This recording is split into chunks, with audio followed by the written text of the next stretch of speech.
Wherever you go, whatever you do, throw a little at it. Omax, Vest and Briefs.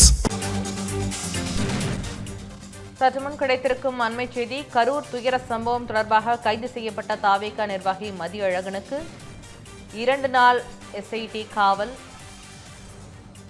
தாவேகா நிர்வாகிக்கு 2 நாள் SID காவல். கரூர் துயர சம்பவம் தொடர்பாக கைது செய்யப்பட்ட தாவேகா நிர்வாகி மதியழகனுக்கு 2 நாள் எஸ்ஐடி காவல். முக்கிய செய்தியாக பார்த்துக் கொண்டிருக்கிறோம். கரூர் துயர சம்பவம் தொடர்பாக கைது செய்யப்பட்ட தாவேகா நிர்வாகி மதியழகனுக்கு 2 நாள் எஸ்ஐடி காவல்.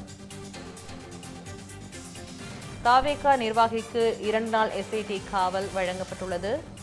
இதுகுறித்து விரிவான தகவலை தெரிவிப்பதற்காக செய்தியாளர் பாக்யராஜ் இணைப்பில் உள்ளார். பாக்யராஜ், இதுகுறித்து விரிவான தகவலை பகிருங்கள்.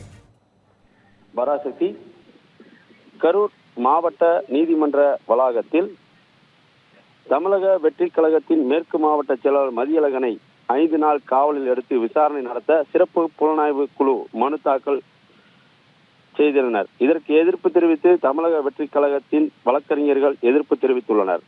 கடந்த செப்டம்பர் 27ஆம் தேதி கரூரில் நடைபெற்ற தமிழக வெற்றி கழகத்தின் பரப்புரை கூட்டத்தில் விஜய் பேசும்பொழுது ஏற்பட்ட நெரிசலில் சிக்கி 41 பேர் உயிரிழந்தனர்.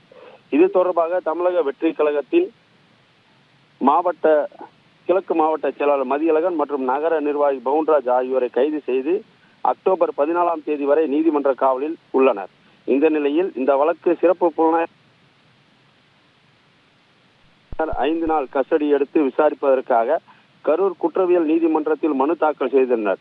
இதற்கு தமிழக வெற்றி கழகத்தின் வழக்கறிஞர்கள் எதிர்ப்பு தெரிவித்துள்ளனர். இதற்காக மதியழகனை கரூர் குற்றவியல் நீதிமன்ற ஒன்னில் நீதிபதி பரத்குமார் முன்னிலையில் ஆஜர்படுத்தினார். இதில் நீதிபதி 5 நாட்களுக்கு சிறப்பு புலனாய்வுத்துறை காவல்துறையினர் கேட்டதற்கு 2 நாட்கள் மட்டுமே அனுமதி அளித்து உத்தரவிட்டார்.